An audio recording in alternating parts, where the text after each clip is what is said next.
I ran into a correctional officer who singled me out all the time during my stay at California prison. I have never told this story to anyone, and it's one of those moments where my past and my present collided, and I just wasn't ready for it. I had thought that I had left prison behind me, but I was wrong. I was dead wrong, man. And this happened during a time when life was actually really good for me. At that point in my life, things were going pretty well. I was making decent money.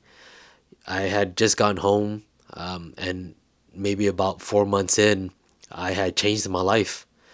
I got a job where the pay was probably a little more than double minimum wage. I finally felt like I had momentum in my life. Like things were finally just moving forward. Things were stable. I had great people all around me. Prison, it felt very far away. Like it was a distant memory that almost felt like it never even happened. I was working in sales at the time, and me and the CEO, we had a really, really good, tight relationship. I had worked my way up from the bottom of this young company. It was probably out for like 6 months, and when I got in, I worked at the very bottom. I was just a regular sales associate, and I worked my way up over time within a short amount of time, and I became the regional sales manager, which was the highest position in the company. After me, it was just literally CEO. That was it. I was able to make some executive decisions in the company. Life felt really good. And, when you do sales, it gives you like this confidence that you've never felt before. And I've never had that in my life. I never had such a feeling of confidence that I've gained ever. And when you do sales, you kind of have the gift of speaking. You learn how to close, and you can translate that over into other areas of life. And I use that to my benefit in with women. So I had a lot of women running around me. I had a lot of money coming in. I finally felt stable in my life. Finally, once in my life, where things were just, it was good, man. And during that time, me and the CEO, we ended up living together, where he had this really nice townhouse in this wonderful neighborhood. Like this is a family oriented neighborhood. There was literally just white people everywhere. They were walking their dogs. They would walk at night and feel safe. And me and the CEO, we would live up to the name Party Boys. We would literally work hard, but played even harder. We would go out on Thursday nights, Friday, Saturday, and we were workaholics too. Don't get it wrong. Like I loved working. Like working was in my blood. Like that hustle, that sales, that it brought out that hustle in me. And I remember so many nights we would go out on Thursday. We'd wake up with like 2 hours of sleep and go straight into work on Friday the next morning. Same thing on Saturday. Same thing on Sundays. I worked so hard. I remember there was when I first came home, I worked for literally 67 days straight. No days off.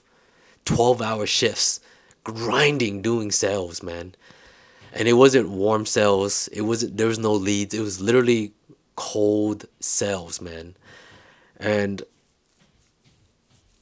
life finally felt good.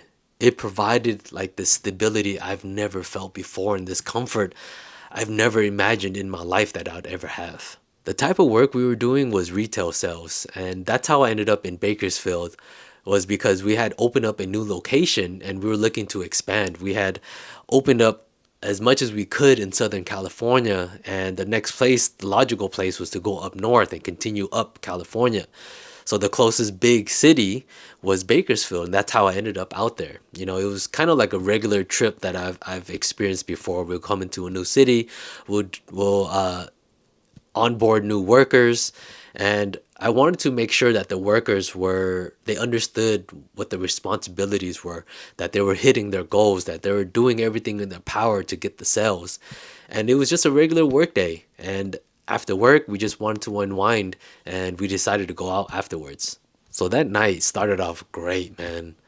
I remember pulling up to the club in the company car. Now, the company car is a Ford Explorer, but it was sitting on 22-inch chrome rims. And on top of that, it had the company logo wrapped around the whole vehicle. Not a little itty bitty sticker on the door. I'm talking about a full wrap. Now, the thing was, the logo is orange and yellow. So you can only imagine a short 5'4" Asian dude pulling up to the club with some chrome 22-inch rims in his Ford Explorer with this big old advertisement pulling up. Skirt! And as soon as we pull up, we hop out of the car. And man, that night it just felt like smooth. It felt easy. And as soon as we hop out, we get into line, and there's like a group of girls in front of us. Some Hispanic chicks. I'm pretty sure they're Mexican because I end up speaking Spanish to them. And so that night started off great, man. I remember pulling up to the club with the company car. Now, here's the thing though, the company car is a Ford Explorer, but it was sitting on 22-inch chrome rims, and it had the logo wrapped around it. Not a itty bitty little sticker, I'm talking about the full wrap. But the thing is, the logo for the company was orange and yellow. So you can only imagine a short Asian dude, I'm only 5'4", pulling up to the club in this big old like Ford Explorer with 22-inch chrome wheels with like this logo just pulling up skirt.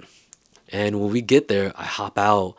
And as soon as we hop out, man, that night it felt like smooth. It felt easy, because we get into line and there's like a group of girls that are in front of us, and some Mexican girls.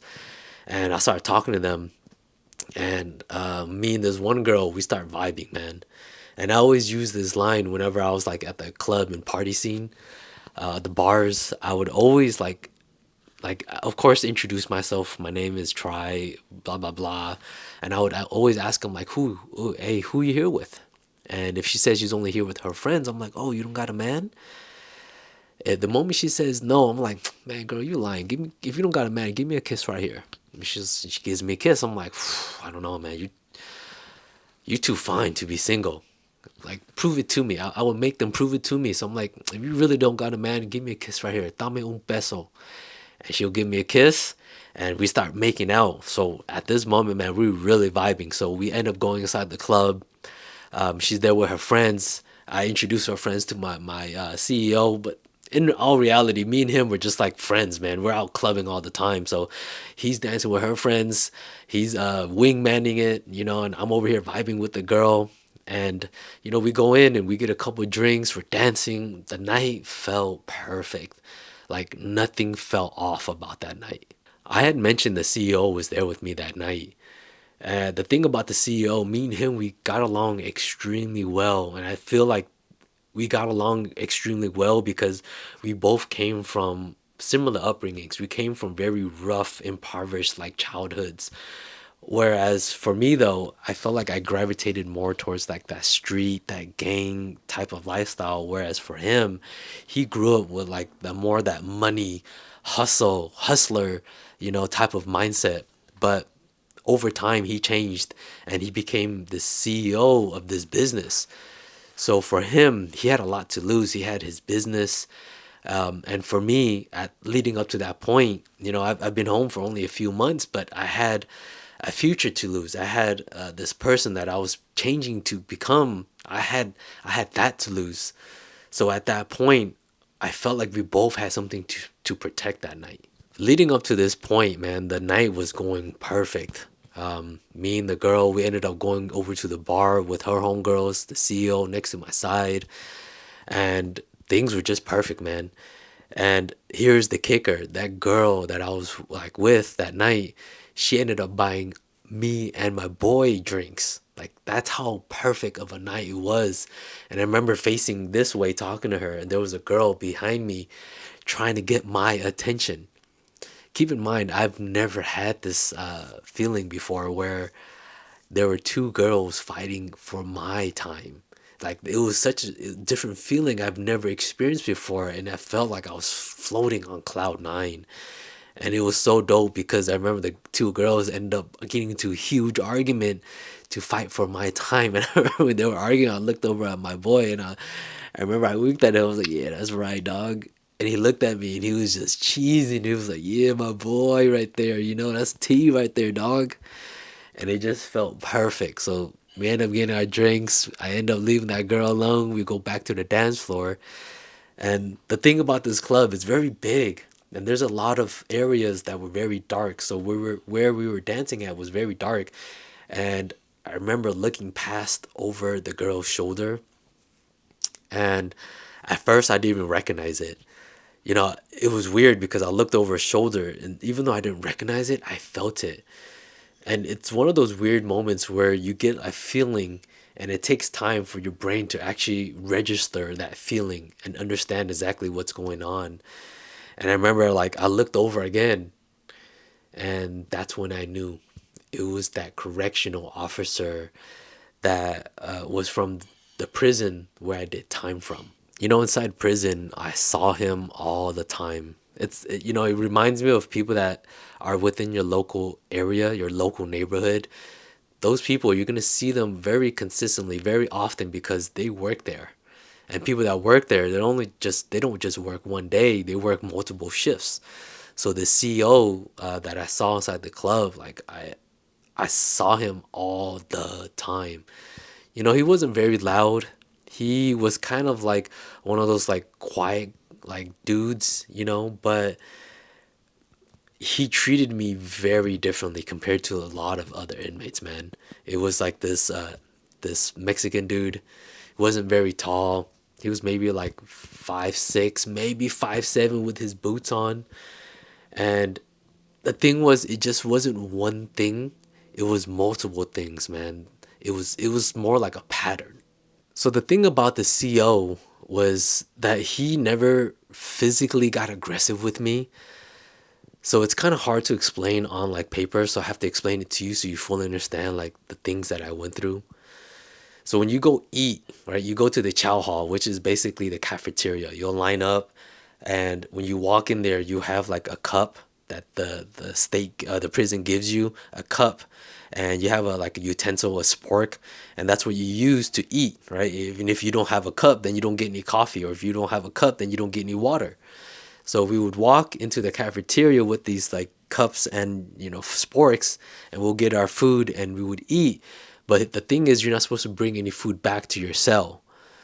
But here's the thing: I would always either eat all of my food or I would give it to one of the homies. I would never ever let it go to waste, and they know that. And a lot of inmates, they would try to bring back food. They'll put it in their cups. Maybe they'll slide it down their pants or something to maybe save it for later. But the thing is, the COs, they know that I would never bring back food because they would search me and they would never find anything. And it was like that for multiple times. So as I'm going back, I remember this day so vividly because in my head, I'm like, dude, you guys stopped me for so long now. Every single time. There's no way that he's going to stop me today. So the CO, I'm not trying to make eye contact with him. I'm just going. He's like, hey, this guy looks suspicious. Hey, pull him out of line, man. I feel like he got some. So his homies pull me out. They search me. All the inmates are just walking by. And I know for a fact there's other inmates bringing food. And it's not like I'm jealous. I'm just thinking in my head, why are you stopping me, bro? You know that I don't ever bring back food after all the stops. What do you think today's going to change? Like, why do you think today's going to be different? And, you know, it reminds me of this other time too, like all these other times when they would do searches. Now, whenever they do searches, of course, they'll go around, they try to find contraband. But here's the thing: whenever he would search my cell, he would tear it up 10 times worse than any of the cells around me that he searched. So, what I mean by that is like, I love writing letters. Like, letters is my thing. So, I'll have like a stack of envelopes with like a lot of paper inside of them because that's what my peoples would write to me, right? And it was like a collection of letters over time. And whenever they toss up my cell, literally it would like go from my cell and paper would be like strewn all the way out of the cell into like a big old mess. My clothes everywhere, all over the floor. And when I look over at the other cells around me, none of them, none of their cells was tossed that bad. It's not like anything was destroyed or anything was missing. It was more the fact that like my things were just placed everywhere so recklessly, while the cells, the inmates around me, their place was kindly moved around. Things were kind of tossed up a little bit, but mine was just always 10 times worse. And when you're in a place like that, after some time, it just messes with your head, man. So in this housing unit in prison where I was at, there weren't a lot of Asians. There was only six of us in this whole entire like unit, and in this unit, there's a lot of guys, man. There's probably like 200 guys in our unit, and there's only six others. And if you look at the pattern, he would always pull out the others like for searches. He would always toss up my room worse than everyone else's. So with him, it always felt like that one CO. Everyone, all the other COs, they were cool, they were cordial, they were respectful. But that one CO, it always felt like he was always gunning for us. But more importantly, gunning for me specifically for some weird reason. And I've never said it outright and I never vocalized it, but just looking at the actions, it's never what anyone says. It's always the actions that they do, and you can see it outright how he treated me compared to everyone else. So I'm standing at the club, it's dark, the music's bumping, but at this time, I'm no longer dancing. I'm looking over this girl's shoulder, and now I'm just staring. And I remember the chick, she asked me, like, hey, is everything okay? Like, are you good? And I remember this dude, he walks over to me. Like, he's with this girl, and he grabs the girl's hand, and he's not that far away. He's maybe about like 10 feet away, and he walks over to me, and he goes, hey, don't you have a tattoo across your back? Like, what does it say? And he's sitting there trying to think, and I remember him putting his hand to his head like this, like straight up. And I remember he was like, hey, yeah, doesn't it say Vietnamese across your back? And at first I tried to deny it. I'm like, no, that's not me. That's not me. But, the moment he asked me that, everything came back, man. The searches, the way he spoke to me, the freaking tossing up of my freaking cell whenever he just literally everything came back. And at that moment, I was no longer in the club and I was back in prison. You know, inside of prison, that CO, he had power over me. But outside of those gates, outside of that fence, he had zero power. And at that moment, I just didn't know how to act. And I remember just standing there. And at this moment now, I'm no longer looking, I'm staring now. And I remember like the CEO, he's standing next to me. He comes over to me. He senses something's wrong, and he puts his hand on my shoulder. He was like, "Hey man, what's going on?" And he just like he's trying to figure out like what's happening. And I remember like that girl, she's standing there. She's holding on to my waist, and she understood like something was going on. She was like, "Hey baby, like, is everything okay?" And I remember like the CEO, he was like, now he's like squeezing my shoulder and trying to get my attention. And I kind of snap out of it. And I looked over at the girl and I told her, I was like, hey, like I got your number. I'm gonna call you, okay?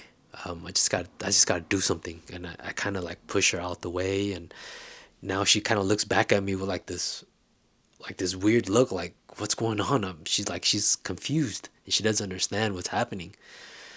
And I'm just like, hey, I'm just gonna call you, all right? And she looks over at her friends, and her friends are like baffled as well. They're like, hey, what's about to happen? And I remember like CEO, now he's like squeezing my shoulder, getting my attention, and he's like, hey, dude, like, talk to me, man, what's going on?